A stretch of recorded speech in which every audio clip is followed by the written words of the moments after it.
Yeah, so I'll basically start from 40 weeks one day. The day after my 40-week appointment, I got a cervix check. She did a stretch and sweep, and then the next day, I'm like gonna be reading it because I can't remember. Everything is just like a massive haze really now. But yeah, after the stretch and sweep the next morning, and I started losing my plug, and so I was losing bits of that all day. And so this was on the Friday last week, and then on the Saturday, I had a little bit of nausea. There was no labour signs at all, and I didn't even lose any more of the mucus plug. I had achy lower abdomen, hips, and lower back. And then on Sunday, the achy sort of pain feeling stayed all night. And then when I got up at about 8 o'clock, when I went to pee and I wiped, there was like a thin streak of light pink blood, and it was only a small amount, so I didn't really worry too much about it. And I went back to bed, and because Caden was with his dad, so I was, getting a bit of a sleep in. And then I got up at 11 a.m. and when I went to pee and I wiped, there was a lot more blood this time. It was like a light pink beigey colour. It was kind of quite watery, and I even had like a few drips drip out. So I called the midwife and let her know, and decided to go in and get checked out. So before I left, I had a shower at about 12:30, and at that time the blood was more brown. No more of the plug had come out, and yeah, when I was in the shower, I felt like some heavy sort of pressure down low. What else? I'm sorry, I have to read it, and I'm not really, I haven't had much sleep, and yeah, you know how it is. So I'm a little bit not as energetic as normal. But anyway, yeah, whatever. So I got to the hospital at about, I guess it was about 2 o'clock maybe. So I had the non-stress test done, and everything with me and the baby was completely fine. We both looked happy and healthy. There was nothing to worry about. And she did a speculum test, or examination, or whatever, so that she could do a swab and see that if my waters had broken at all, and that came back negative. So she was like, yeah, I reckon this is your bloody show. And that she also said that she thought I'd go into like active labour that night, because I'd started having contractions with a bit of pain, like it was only mild pain, but it wasn't cramping anymore, it was actual pain, so they were, real contractions by that point. Yeah. So then, she also did a cervix check, and she said I was 2 centimeters dilated, 75% effaced, and that the baby was at a -1 station. So in just 3 days, I had progressed from a 1.5 to 2 centimeters, and from 50% to 75%, and from like a -2 to a -1. So that's pretty good.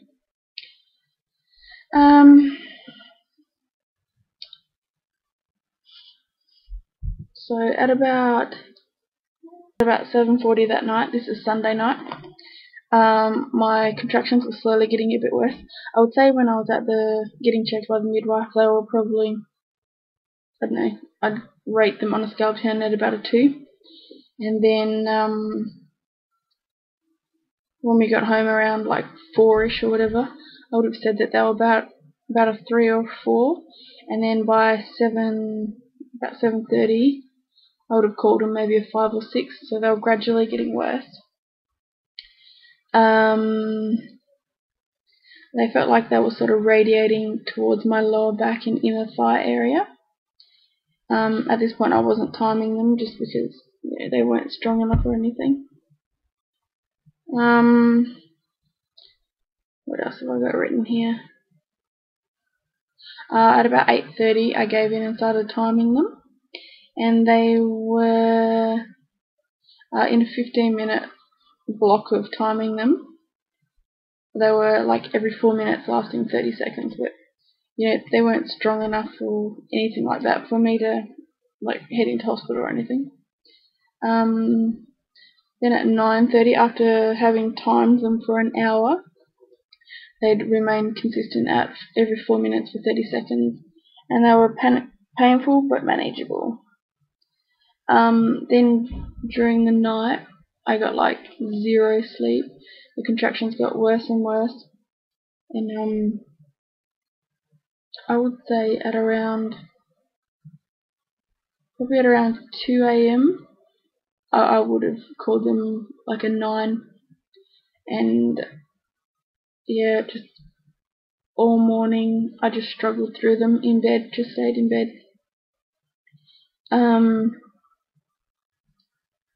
I think before I went to bed I had a hot shower, and that felt really good. That helped a lot. But yeah, anyway, so in the morning the pain they were really, really bad. I was like pretty much just like grabbing onto the side of the bed and like rocking and trying to breathe through them and just trying to get through them. And then at about, I think it was about 8:30, I finally gave in and called the midwife. Like I was in so much pain, and I'd been timing them, and they were coming about probably about every 6, 7, 8 minutes, but they were lasting for well over a minute. And so yeah, I called her. Oh, and it turns out neither of my midwives were on that day, so my main midwife and my backup midwife were both off. So the midwife I spoke to was the next one down the line, and she said, "Oh well, it doesn't sound like you've made enough progress to come in yet, but you can come in if you like." So I got ready, and we headed in. As like I was walking to the car, I waited for a contraction to pass, and then we walked to the car. Well, I attempted to, but as I was walking to the car, I was just in so much pain. I had to like turn around and quickly walk back inside, because the only thing that was helping with the contractions was sitting right on the edge of like the bed or a chair or whatever, and just like rocking and trying to breathe through them. So once that passed, I quickly got in the car. We drove to the hospital.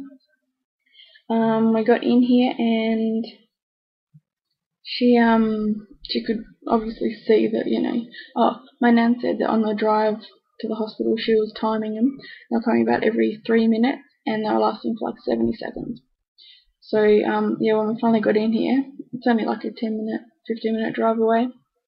The midwife could clearly see that I was in active labour.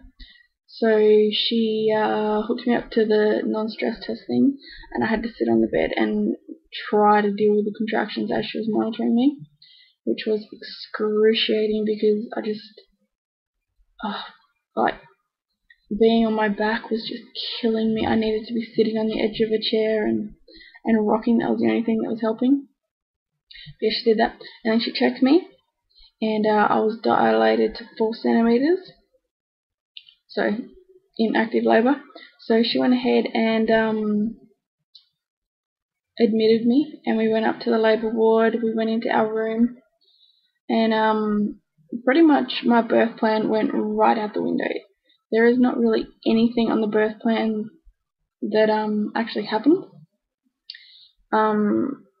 My pain was so bad that the only thing was helping was sitting on the edge of a chair and rocking, and I didn't even look at getting in the water or anything. I just wanted to stay on that chair and just try and deal with it as best I could.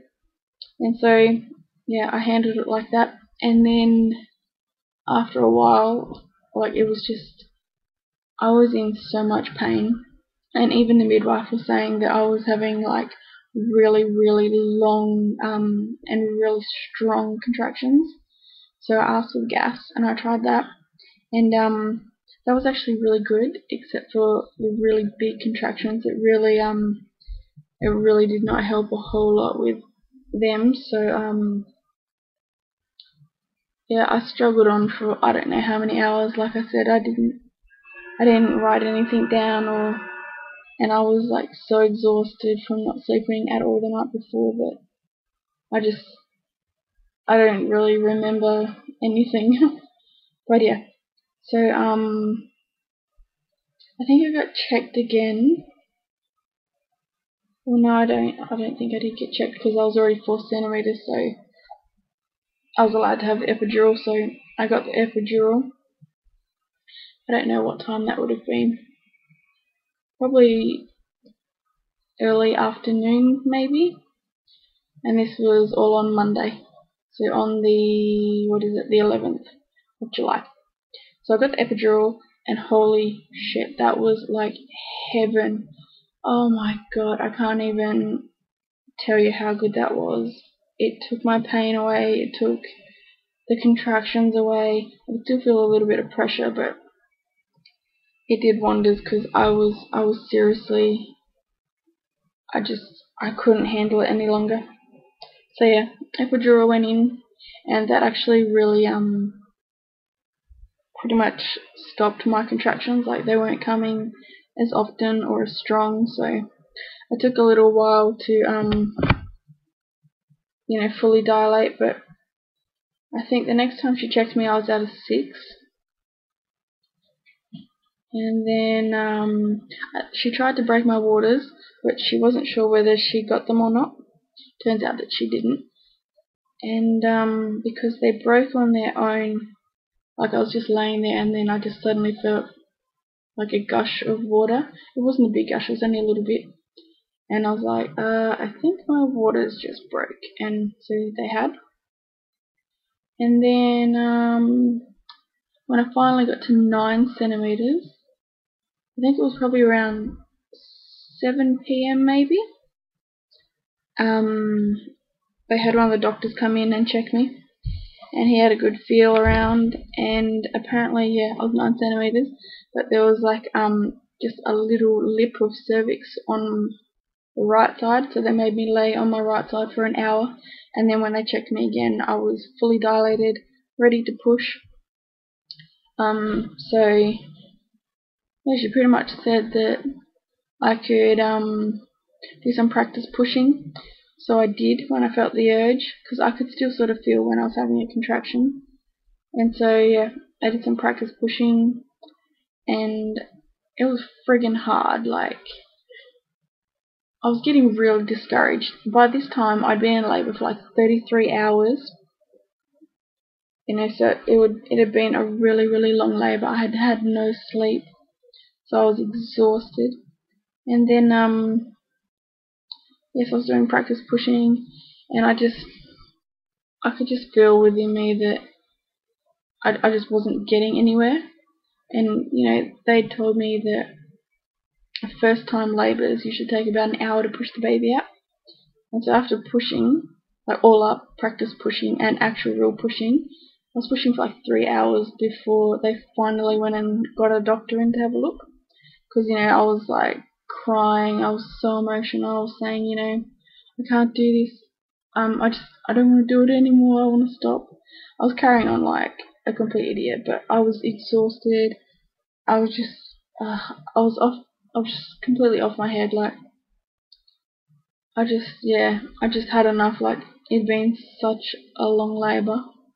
But yeah, the doctor came in, and he had a real good check, and turns out she was stuck in my pelvis. Something about her nose, she was coming out like her head was facing the wrong way, and her nasal bone had gotten stuck in my pelvis or something. So he said she pretty much, there's no way she's fitting out. She's completely stuck and it's not safe to try and turn her. So he said I'd be heading up to theatre, and so I had to have another C-section. Which is okay. By that point I did not care anymore. I just wanted it over and I just wanted her out healthy, so I was completely fine with it. Yeah, so went up, had the C-section. I was completely out of it. I just pretty much laid there half like conscious the whole time. I can't even remember when they popped her up for us to see. Oh, it's so weird. Like, I was just so exhausted that I don't really remember it all as clearly as I would like. But I've got plenty of pictures from the labour and a couple from her actually being born.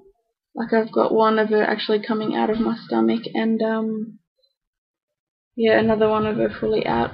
So I'll stick them in. And it turns out she'd gotten a little bit stressed probably towards the end when she got stuck, and she had pooped inside me, so she swallowed a little bit. So after she was born, she had to go into SCABU for a little while just to be monitored, and they did some blood tests and stuff. So she was in there for 4 hours. Oh, she was born at 16 minutes past 12, so 16 minutes past midnight on the 12th of July. She weighed £6 15 ounces, which is 3.15 kilos. Her length was 48 centimeters. Head circumference is 33 centimeters. And her name is Kayla Jade. I guess that's all there is to say. As for breastfeeding, I'm having some difficulties just with her latch. Like, she's not drawing enough of my nipple in, and yeah, so she's causing me a little bit of pain. But I'm guessing I'm also in pain too, because obviously this is all new to me and my nipples need to adjust and stuff. So yeah, I guess that's about it. She's a really good baby so far. She's always hungry. She loves to eat. Once she's asleep, she sleeps great. She sleeps for hours.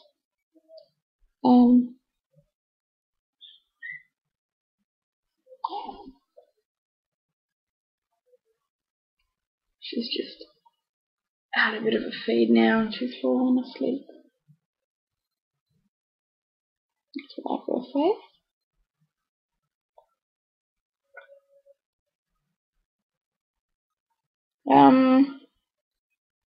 Yeah, I guess that's about it. So she's here. She was, I guess it's technically 5 days late. No, 4? 4 days late.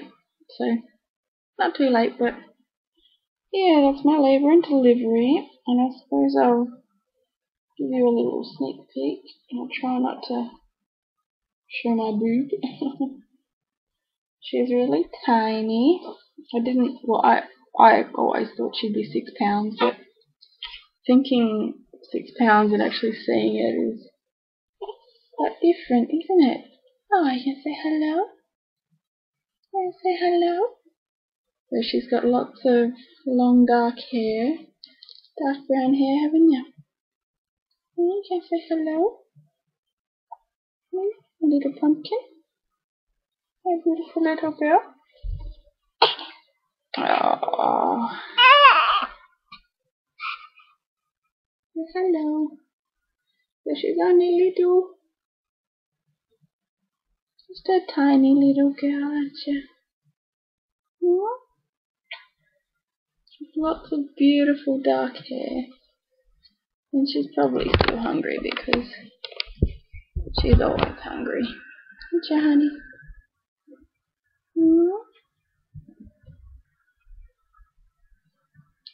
So yeah, that's about it. As for me, I'm in a bit of pain. When you have like an epidural and all that, your body sort of goes into shock. It doesn't know whether it's hot or cold, so it just shakes. So you literally just like, non-stop shaking because of that. all my neck and shoulders and arms are really sore from, tensing up. The incision site isn't too bad. It's healing well. Because I did actually go through labour and I did actually push. I got quite swollen downstairs in the girly bits, but that's been no problem. I've had no pain or discomfort. What else, honey? She's still hungry. I swear, she'll stay on the boob all day if I let her. Yeah.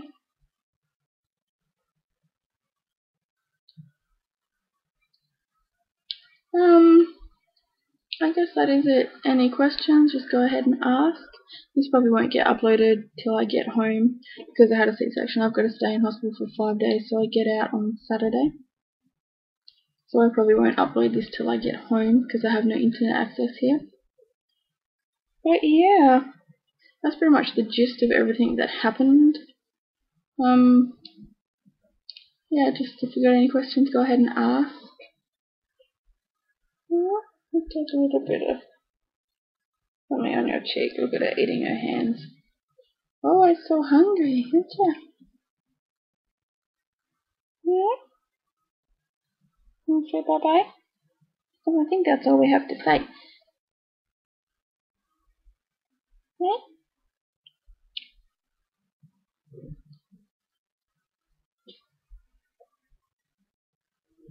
You good girl? You still hungry? Yeah, what do you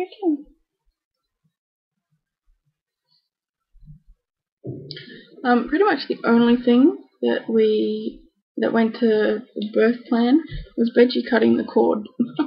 That's really the only thing that was on there that actually happened. Oh, look at that face.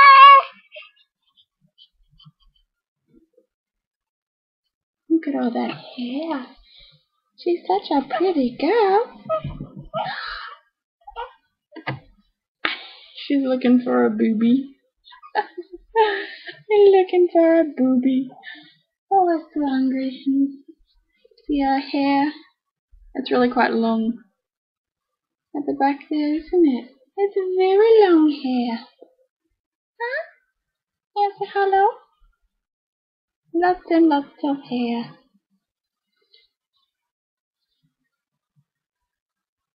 She's a pretty girl. Oh, she's a pretty girl. Isn't she? Alright guys, I better get going and finish feeding her because she becomes a bit of a grouch. Won't ya? But that is my little girl.